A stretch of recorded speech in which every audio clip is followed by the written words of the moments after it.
At my ex's wedding, his new bride grabbed the mic and sneered. I rescued him from that damaged woman. The crowd erupted in laughter and raised their glasses, but then a waitress stepped forward, pulled off her hat, and said, "I'm his daughter, and I've got something to say."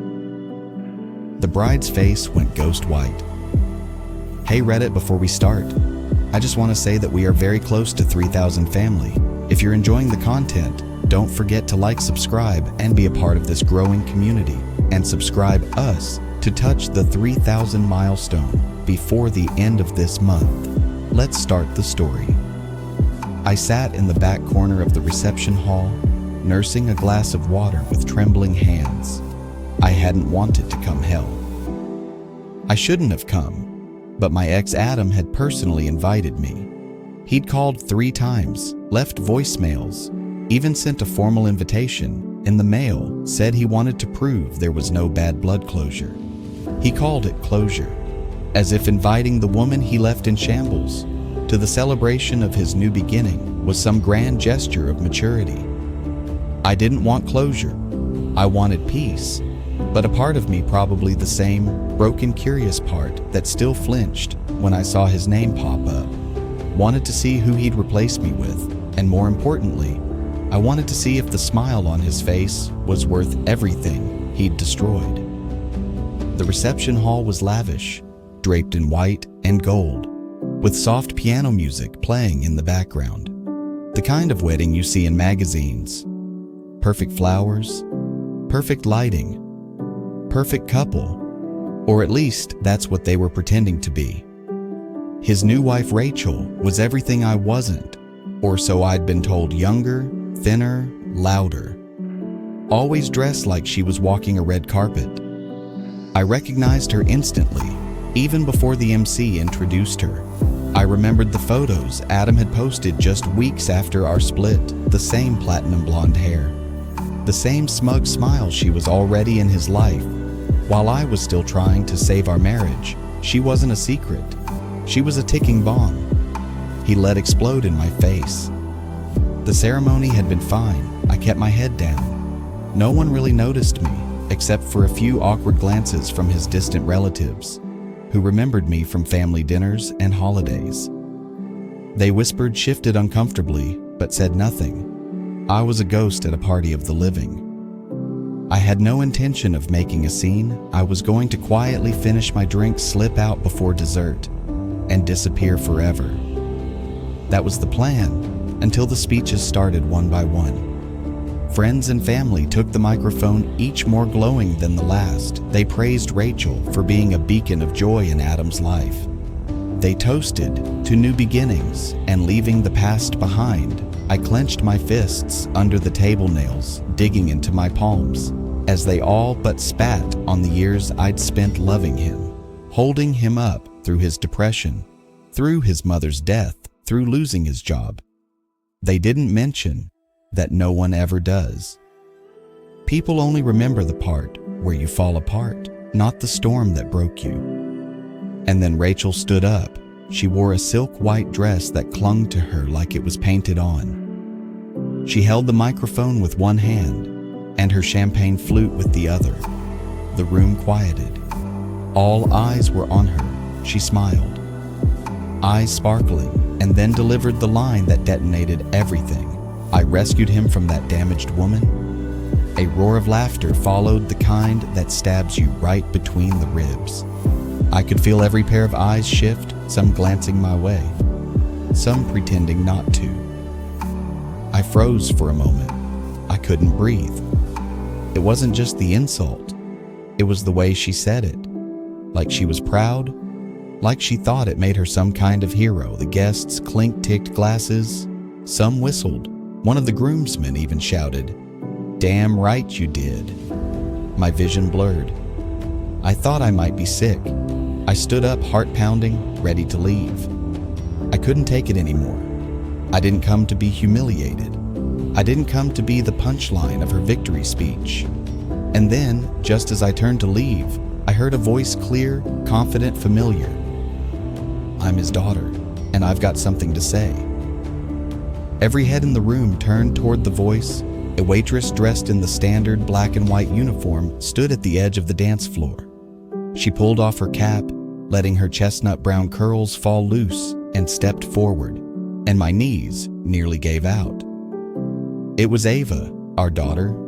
I hadn't even seen her. She had taken this job without telling me. She hadn't spoken to her father in over 2 years. Not since the night he walked out on us, and never looked back. She was 16 now, headstrong and sharp-tongued and standing in the middle of a wedding reception, like she owned the place. Rachel's face went pale, deathly. Pale like she'd seen a ghost. Adam's mouth fell open. He looked at Ava like he couldn't quite believe she was real. I wanted to run to her to grab her hand to protect her from what I knew was coming. But I couldn't move. Neither could anyone else. Ava raised her voice calm, but forceful.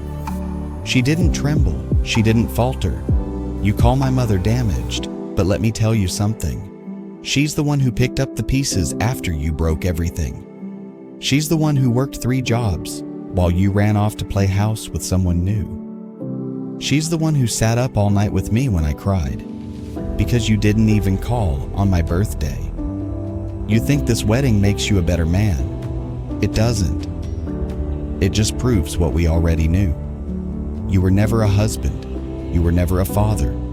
You were just a coward in a tux, silence. You could hear a pin drop. Rachel looked like she wanted the floor to open up and swallow her whole.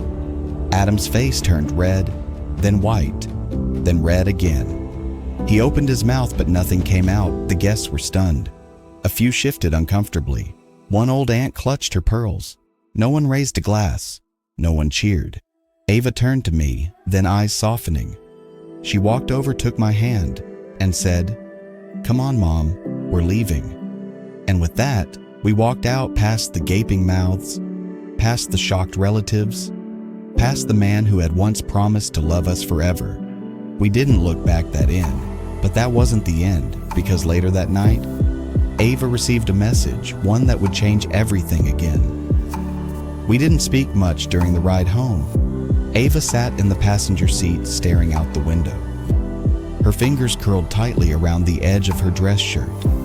I glanced at her now and then, watching her jaw clench and unclench, as though she was replaying everything in her head, dissecting the scene, piece by piece. I wanted to say something, anything to break the silence, but I knew better. Ava needed space after something like that. Hell, I needed space too. The silence wasn't uncomfortable. It was heavy, like the weight of everything that had gone unsaid for years was finally pushing itself to the surface. We were both trying to process what had just happened. How quickly years of abandonment, betrayal, and emotional erosion had been set ablaze in one room in front of so many strangers, only to burn away the last illusions we had left about Adam. It was past midnight when we got home. Ava went straight to her room without a word, and I sat alone at the kitchen table, still in my dress, staring at my untouched glass of wine. My phone buzzed with a few messages from people who had been at the wedding, some apologizing for what had happened, others pretending to check in while secretly fishing for gossip. I ignored them all. It didn't matter what they thought anymore.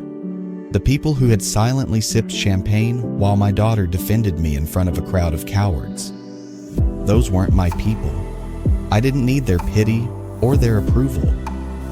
What mattered was that Ava had stood up. She had taken all the pain and all the silence of the past 2 years and turned it into a firestorm that cracked open every lie in that room. She did what I never could. She exposed Adam for who he really was, and she did it with more strength and clarity than any adult ever had.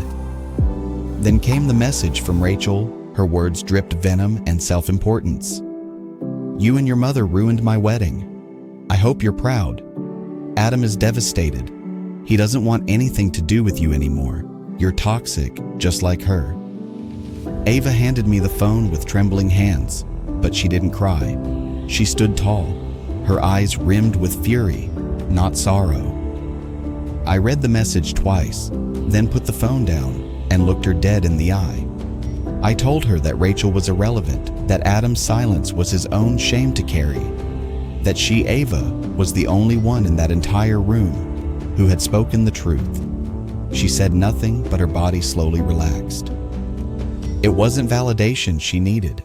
It was understanding.